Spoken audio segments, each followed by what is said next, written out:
Hi, I'm Jim from Crosman. We're here today to talk about the mounting and adjustment of the sights on the M4-177 pump rifle.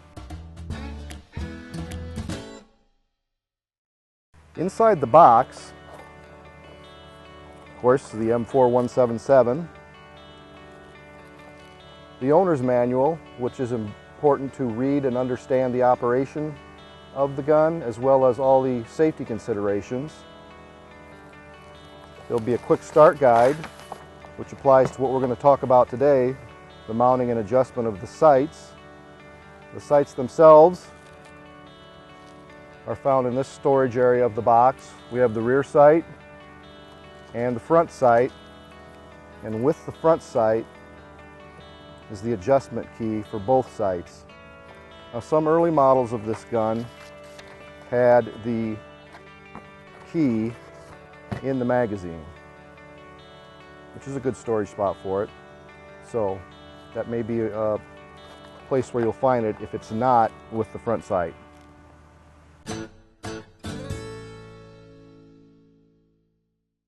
We'll mount the front sight first. This is the front sight. You can see what will interface with the rail here, these grooves, and this will tighten it down. The angled part goes towards you. You want to slide it onto the rail, get it about halfway and on the length of the rail.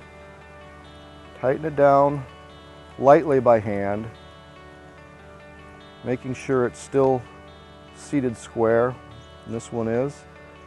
So then we'll tighten it up by hand, and we're done. Front sight is mounted.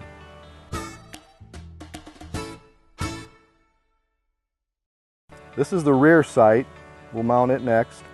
You can see it has two different apertures here. You have a smaller and a larger.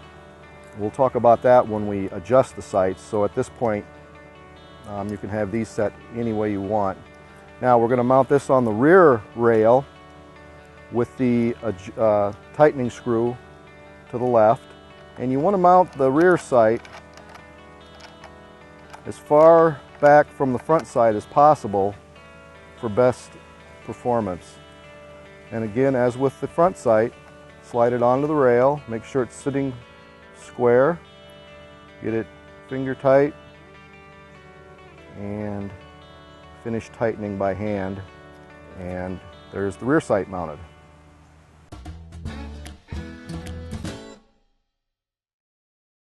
Now that we've got the sights mounted, we'll take our first shots and see where we are on the target and see what adjustments we need to make.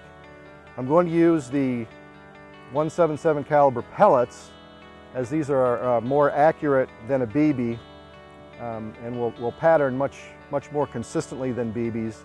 So these are what you want to use for target and specifically for sighting in the gun.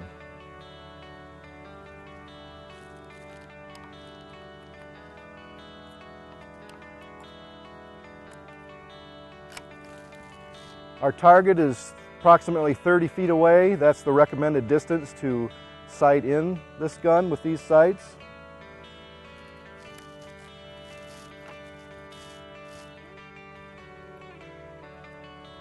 Looks good through there.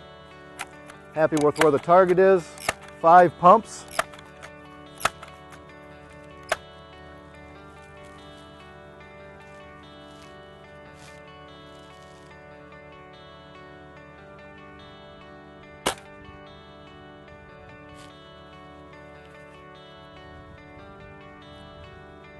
And our first shot looks pretty good on the paper. We're going to go ahead and do 5, see what kind of pattern we get.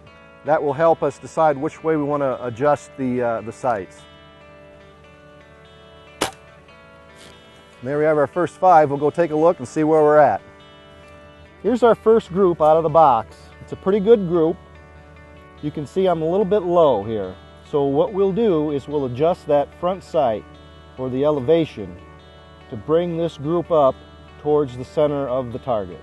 Okay, so now we know where we're patterning. Let's adjust that elevation on that front sight. Now if you go to your quick start guide, you'll see to lower your group, you want to raise the sight. Our case, we want to raise our group, which means we lower the front sight. To lower that front sight, you use the tool, the hex end of the tool,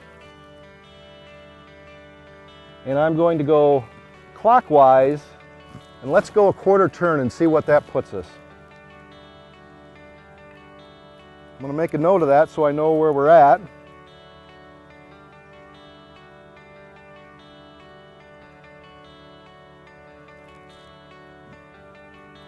And we'll shoot 5 more.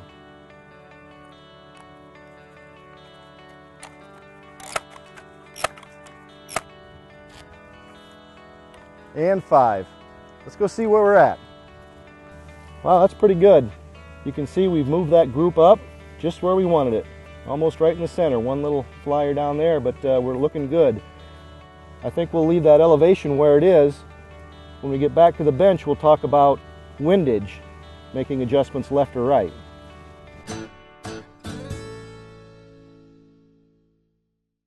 So at the target, we were really good on both elevation and windage. But let's talk about windage adjustments if you need to make those. On your rear sight, it's marked right or left. What that does, moving right or left on the sight, will move that group right or left. So let's say, for instance, we were on the left side of the bullseye and we wanted to move that whole group to the right. We would use the key, the opposite end of the front sight key, a little blade, like a screwdriver blade, and turn that. Again, I recommend like a quarter turn at a time to get you where you need to be, either left or right, depending on where you want to move that group.